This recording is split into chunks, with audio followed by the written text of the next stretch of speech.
porque a gente vai falar do silêncio na prática clínica, né? E para começar, a gente precisa saber que o silêncio é um grande desafio para o terapeuta. Normalmente, né? Tem terapeuta que lida bem até com o silêncio, mas a maioria dos terapeutas, eles não lidam muito bem com o silêncio, assim, eles têm uma dificuldade de lidar com o silêncio. O silêncio incomoda, né? O silêncio deixa um pouco o terapeuta desconfortável, principalmente quando são aqueles pacientes que não falam, né? Que chegam na consulta, sentam, ficam em silêncio, e às vezes o terapeuta fica tentando puxar assim assunto, tentando trazer alguma questão e não consegue, e parece que a coisa não avança, vamos dizer assim, né? E eu sei disso, porque no início da minha carreira eu tinha essa dificuldade também de trabalhar com silêncio muitas vezes. Quando ficava um silêncio muito longo, assim, eu começava a ficar meio constrangido e meu pensamento não parava de funcionar. Eu buscava questões assim para fazer para o paciente, então aí eu acabava intervindo demais nas consultas. Eu não sei se vocês se vocês se reconhecem com isso, comentem aqui. Né? Quem está no Instagram, quem está no YouTube, comentem se vocês também sentem às vezes um pouco de constrangimento e se vocês também acabam intervindo demais quando o paciente é muito silencioso, né? Muitos dos meus alunos trazem essa questão para mim e o silêncio é um tema muito recorrente nos meus cursos. Para começar, a gente precisa entender a diferença entre silêncio da consulta e o silenciar-se a si mesmo do terapeuta. Essas duas aqui são chaves para a gente compreender melhor o papel do silêncio. Tem o silêncio da consulta mesmo, ou seja, aqueles momentos em que nada está sendo falado, nada está sendo dito, né? Verbalmente, né, na narrativa do paciente, porque assim não existe um silêncio completo, sempre há uma forma de expressão corporal, uma forma de expressão em gestos, no olhar do paciente, né? Existem várias formas de comunicação quando a gente está com o cliente, com o paciente, mas eu estou falando aqui do verbal. Quando está aquele silêncio verbal, é o silêncio que a gente conhece, né? Aquele silêncio que da psicoterapia. Isso é uma coisa. Agora, o silêncio interno do terapeuta, ou seja, o silêncio do que está acontecendo na mente do terapeuta, nos pensamentos do terapeuta, já é uma outra coisa. Tá? Aí eu chamo de silenciar-se, que é a tarefa do terapeuta é fazer um silenciamento de si mesmo primeiro. Né? Não adianta estar silêncio fora se dentro está uma bagunça, se dentro está um monte de pensamento acontecendo. Se dentro eu estou procurando respostas e procurando maneiras de desenvolver cognitivamente a consulta. Né? Então, na verdade, não está acontecendo silêncio. O silêncio pode estar fora, mas dentro de mim, a minha cabeça está lá, funcionando, maquinando e não está presente. Tá? Isso aqui que é importante perceber. O centro do silenciar-se do terapeuta é possibilitar uma postura fenomenológica. Né? O silenciar-se do terapeuta é o que vai possibilitar o que a gente chama de epoché, ou suspensão fenomenológica, que é a gente suspender as teorias, suspender a nossa visão de mundo para encontrar com aquele paciente da forma mais pura que a gente puder, né? E essa epoché, ela não é assim fácil de fazer, por quê?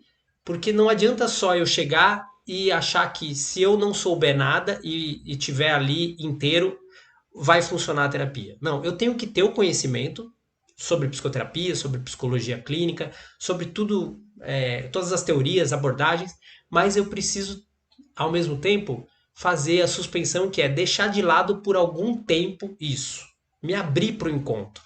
E o silenciar-se do terapeuta é o fundamento dessa abertura. Tá?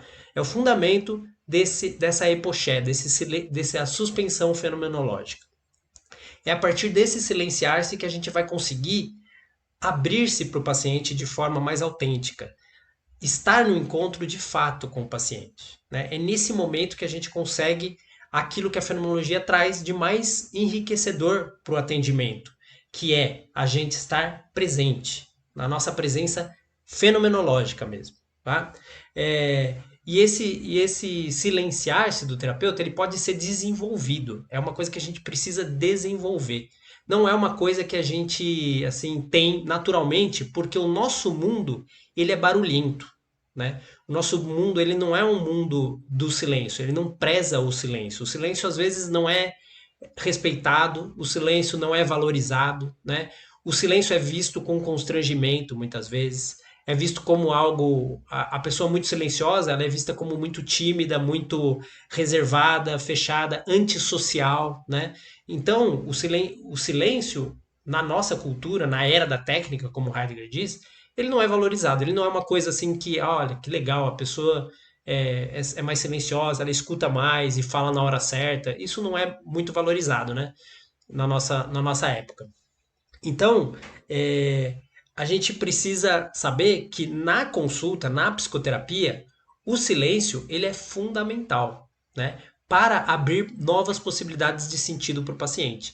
Porque o paciente, quando chega para nós, o que está acontecendo com o paciente? Né? O paciente ele está no falatório, como Heidegger diz. Né? O mundo moderno, o mundo da era da técnica, é um mundo de falatório. Né? E falatório é aquilo que todo mundo diz, mas ninguém diz. Então, a cabeça do paciente e a nossa também, como terapeuta, vem para o consultório carregada de informação. Né? Nós estamos na era da informação também. Né? A era da técnica é a era da informação, que pode ser uma informação válida, mas normalmente é uma informação vazia, que come o seu próprio rabo, vamos dizer assim, e a gente já não sabe o que é verdade, o que é mentira, né? Vivemos na era da pós-verdade, a gente já não sabe mais o que é verdade, né? Como dizem.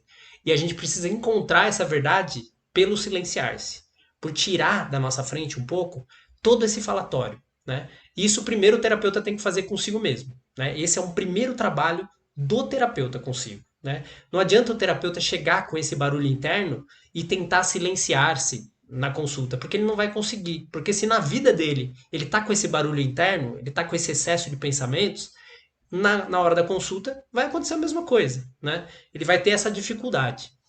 Então, isso é um trabalho do terapeuta primeiro, né? E esse trabalho é um trabalho longo, é um trabalho árduo, contínuo e que não pode parar, né? E tem várias formas. Eu não vou entrar aqui em todas as formas que um terapeuta pode exercitar, né? Mas uma das coisas que eu recomendo assim para os terapeutas é escolher bem a informação que você consome, né? Você ter um critério, não achar que aquilo que passa na televisão, aquilo que está nos jornais, tudo que você consome, como se isso assim, fosse um acumular de informações que vai ser importante para o seu conhecimento. Normalmente não. Né? Normalmente o que está na televisão, o que está nos meios de comunicação é falatório. E o falatório vai enchendo a cabeça da pessoa. E a pessoa ela começa a ficar confusa com tanta informação. E quando chega na clínica, né, os terapeutas, eu vejo isso, eles têm um monte de teoria, um monte de.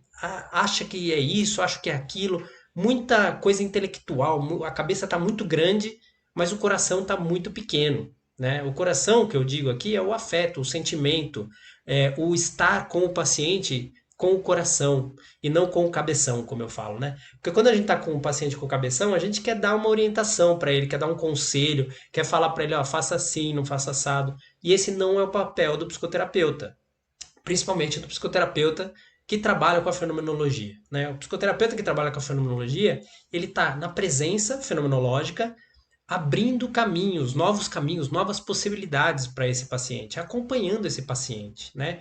Trazendo algumas vivências fenomenológicas no momento certo para ampliar o horizonte de sentido do paciente. Né? E quando a gente coloca muita nossa visão de mundo, as nossas informações, aquilo que a gente leu, uma pesquisa, a gente está indo na contramão disso, a gente está indo para uma tentativa de racionalização do processo terapêutico. E o excesso de racionalização é típico da era da técnica e é típico de uma psicoterapia mecanicista, que trata o paciente como se a gente tratasse um carro, como se a gente fosse uma oficina mecânica, né? Aí chega o paciente, a gente fala, deixa eu ver qual que é o problema aqui, qual que é a peça que eu tenho que trocar, né? E esse tipo de ideia, de pensamento, típico da era da técnica, não cabe na psicoterapia. E o silenciar-se do paciente, do terapeuta, é a base para a gente conseguir ter mais presença e sair desse discurso mais técnico. Tá? Mas tem que existir um equilíbrio entre o silêncio e a intervenção. Isso é importante também. Né? Não dá para a gente ficar lá quieto, parado, calado o tempo todo. Né? A gente não pode ser assim, isso já passou. Né? Antigamente, o psicanalista antigo, ele ficava lá, o paciente ficava no divã de costas, ia falando, fazendo a livre associação, e o psicanalista falava uma frase, uma palavrinha só, né? O paciente nem via ele, né? Isso existe até hoje, tem pessoas que trabalham nessa linha, e eu não tenho nada contra, foi onde eu comecei, inclusive. Mas, na psicoterapia fenomenológica, o terapeuta se coloca, ele tá ali como um ser humano também, né? Ele está num encontro. E esse encontro real entre duas pessoas reais, que o paciente vai se debruçando sobre a sua existência, o terapeuta tem que estar presente ali. E a presença vem pelo silenciar-se. Só que de vez em quando a gente tem que ter uma intervenção, porque muitos pacientes não aguentam também esse silenciar-se contínuo, porque isso confronta eles com um nada, né? Confronta eles com os sentidos corroídos, né?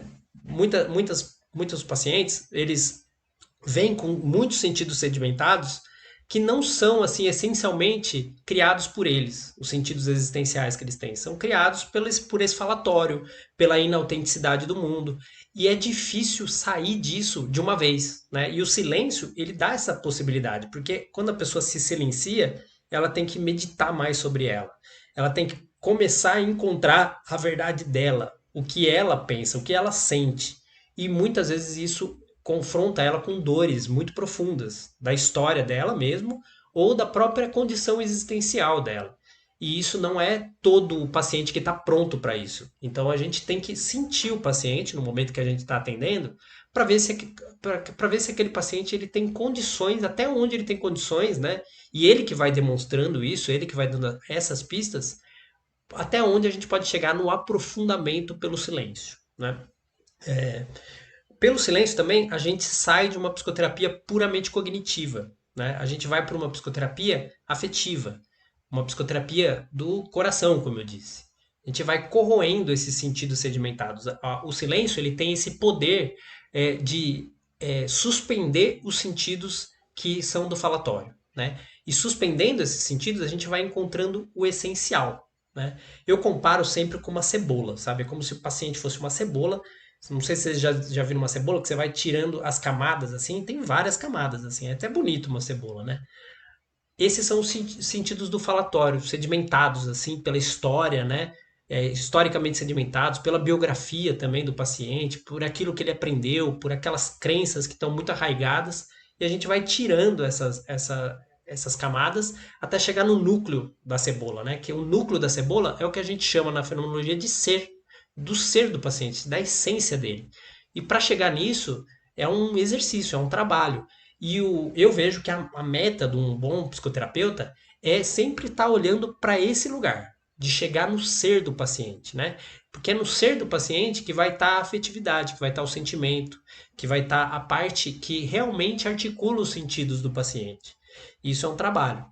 A gente vai tirando essas camadas aos poucos, devagar, porque se a gente for querer ir direto no centro do ser do paciente, às vezes ele não resiste e ele desiste da terapia, né? Acontece muito, assim, quando ele tá chegando, assim, na essência, que ele tem que se confrontar com as dores mais fortes da existência dele, com os sentidos que ele não sente mais que são deles. É nesse momento, quando os sentidos estão corroendo, que o paciente, assim, às vezes deixa a terapia, né? Então, a gente precisa trabalhar essa cebola, né? Eu tô fazendo uma metáfora aqui, mas trabalhar isso de forma tranquila, fazendo assim um equilíbrio entre o silêncio e as intervenções pontuais, o que eu chamo de perguntas abertas também, que são perguntas que abrem mais caminho para o paciente, não fecham ele em sentidos mais sedimentados ainda, né? E com isso, o paciente aos poucos vai saindo dessa hiperestimulação e dessa hiperinformação da nossa época, né? A nossa época ela é marcada por uma hiperrepresentação. O que quer dizer isso, né? Uma representatividade das coisas tão radical que a gente perde o contato com a realidade e com a existência, tá? Com o que é realmente o sentido das coisas, o sentido mais profundo das coisas.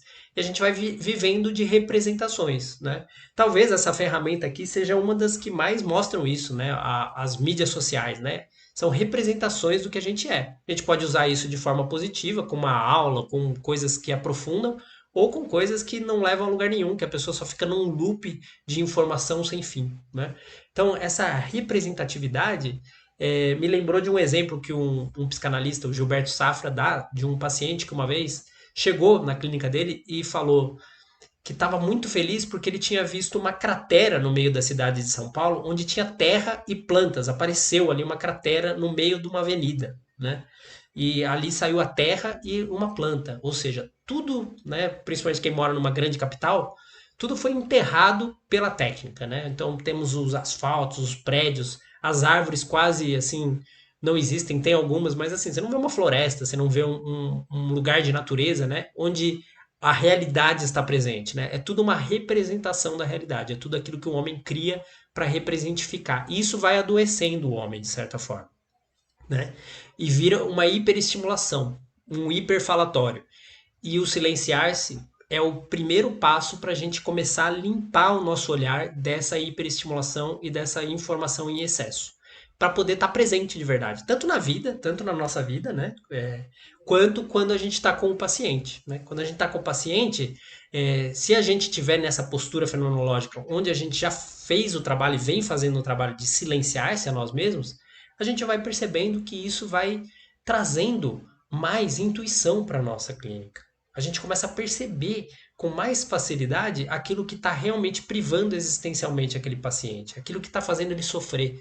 E a gente, com perguntas, com algumas vivências fenomenológicas específicas, a gente começa a ter essa possibilidade de trazer, né, de trazer de fato o paciente para uma experiência de si mesmo, uma experiência do sentido do ser, do seu próprio ser, né? E isso é um tipo de trabalho que dá muita satisfação quando você vê o paciente chegando nesse nível de profundidade, né? É, então, assim, essa necessidade, né, é uma necessidade da nossa era, né, que é a necessidade do silenciar-se e de diminuir o excesso de sentidos que a gente tem na nossa realidade. A gente se colocar mais assim num lugar de suspensão mesmo, desses sentidos em excesso, né? E desse excesso de informação.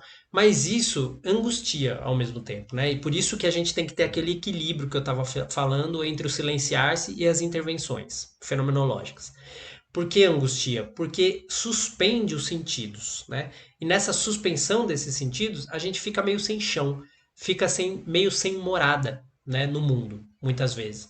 Então, normalmente, quando um paciente está passando por um processo em que vai acontecer uma rearticulação de sentido, ou seja, um sentido sedimentado da existência dele vai se tornar um novo sentido que vai trazer uma existência mais livre, mais aberta para ele, quando ele está chegando nesse ponto, ele angustia, ele sente uma angústia profunda, porque ele tem que passar por esse processo de sentir um certo vazio que possa acolher essa nova possibilidade que vai nascer, que vai surgir.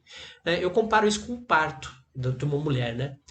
A mulher está ali gestando, ela vai gestando o filho, e quando é um parto normal, né? É uma eclosão que traz uma dor muito grande para a mulher, né? É uma experiência muito única, né? Eu não tenho nem como descrever, porque eu não tive essa experiência e nem vou ter, infelizmente. Talvez um dia, mas agora não. E essa sensação da mulher, né, de ter o parto, de ter esse momento é um momento de dor, de muita intensidade, mas que traz uma nova vida, né? Uma nova possibilidade, uma nova existência. Né? E eu acho que essa comparação é muito próxima. Assim.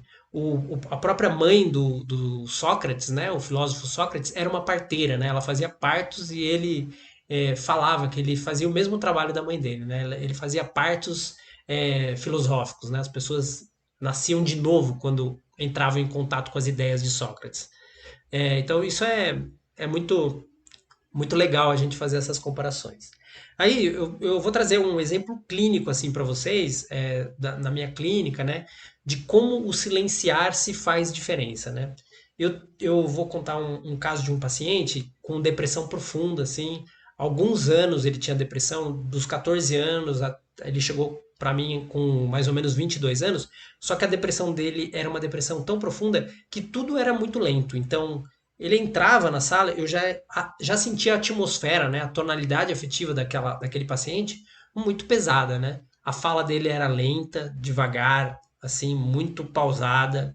Ele praticamente não falava em muitos momentos e tudo era pesado. A espacialidade ficava meio densa, assim, de tão pesado que era, né? E eu muitas vezes intervia, tentava tirar alguma coisa dele porque eu via que ele não falava, né? E fazia isso.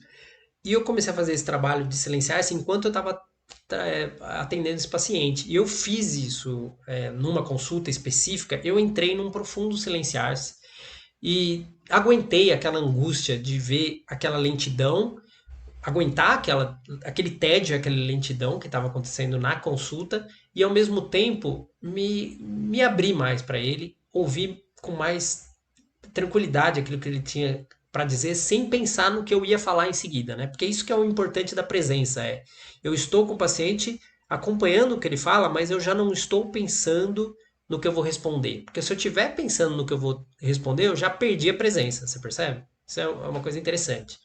Aí nesse momento, assim, quando eu estava mais aberto mesmo, eu consegui perceber uma intuição de algo que eu precisava falar para ele. Surgiu, né, como se fosse assim um lapso, né, que a intuição vem muito assim, né, ela chega até nós, né, a intuição é uma revelação do ser para nós.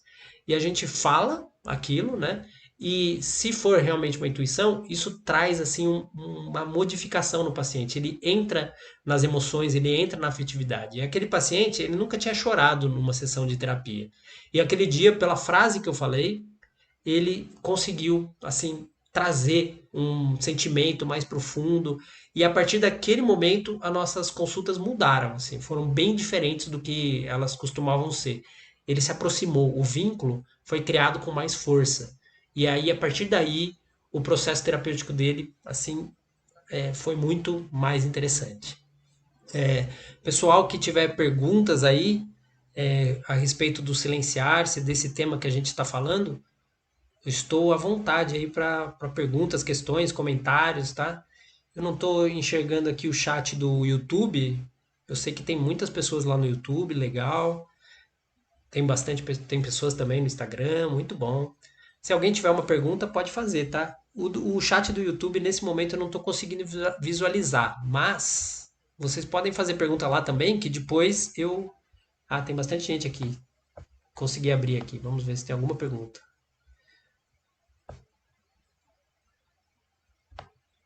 Nenhuma pergunta, mas vários comentários aqui. Grato aí, pessoal. Tá? É isso, olha, o silenciar-se, ele é um dos elementos mais centrais do método SPY. O que é o método SPY? O método SPY é um método que eu criei de postura fenomenológica. É um modo de o terapeuta desenvolver a sua postura fenomenológica para poder ter uma presença melhor na clínica e alcançar melhores resultados e se tornar um terapeuta mais seguro.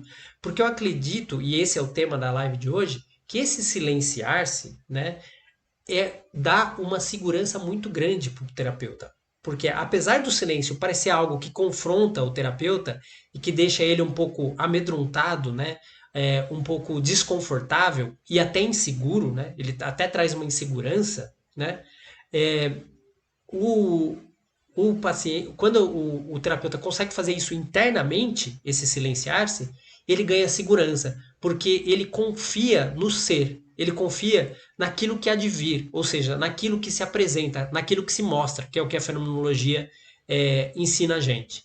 Então ele já não conta só com ele mesmo, no sentido assim eu que sei, eu que tenho o conhecimento e eu que vou ajudar esses pacientes a ir para determinada direção. Não se trata disso. Se trata de se abrir para poder auxiliar o paciente de uma forma em que você conta também com uma força da existência, né? Uma força que não depende só de mim, mas que está no encontro com aquele paciente, né? E eu me esvazio de mim para receber o vazio daquele paciente ou aquilo que há de vir daquele paciente, né? Isso vai dando segurança para o paciente, para o terapeuta. E o paciente também se sente mais seguro de estar com aquele terapeuta porque se sente respeitado, sente que ele é ouvido, escutado de forma mais autêntica, né? Isso é muito importante. Então, no método SPY, dessa presença fenomenológica, a gente aprende a ser mais seguro pela presença, pela postura fenomenológica. E o método SPY tem 5 pontos, que é o investigador de si, o silenciar-se, que é o segundo, a paciência, a atenção e a intuição. São 5 pontos que trazem mais essa postura fenomenológica. Tudo de bom aí para vocês, viu? Um grande abraço e até a próxima!